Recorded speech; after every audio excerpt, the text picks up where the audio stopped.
Welcome to బీజేటీవీ. విద్యారంగం యొక్క ప్రాముఖ్యతను గుర్తించి ప్రభుత్వం విద్యపై ప్రత్యేక దృష్టి సారించిందని రాష్ట్ర రవాణా బీసీ సంక్షేమ శాఖ మంత్రి పొన్నం ప్రభాకర్ అన్నారు.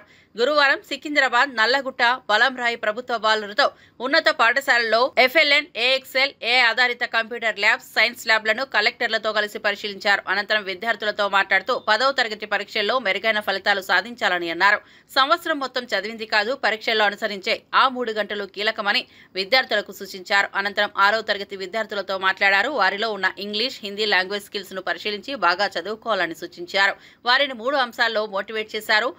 చదివే స్కిల్స్, రాసే స్కిల్స్, ఏదైనా సమస్య వచ్చినప్పుడు ఎలా ఎదుర్కోవాలో వారికి అవగాహన కల్పించారు. అనంతరం విద్యార్థులకు అందించే భోజనాన్ని పరిశీలించారు. విద్యార్థులకు నాణ్యమైన భోజనాన్ని అందించాలని సూచించారు. ప్రభుత్వం విద్యకు పెద్దపీట వేస్తోందని, ఏ ఆధారిత కంప్యూటర్ ల్యాబ్ ద్వారా విద్యార్థుల పర్ఫార్మెన్స్ ఎప్పటికప్పుడు పరిశీలించవచ్చని సూచించారు. ఈ కార్యక్రమంలో జిల్లా collector Anudeep Durishetty, DEO Rohini, Secunderabad RDO Sairam, అధికారులు, ఉపాధ్యాయులు తదితరులు పాల్గొన్నారు.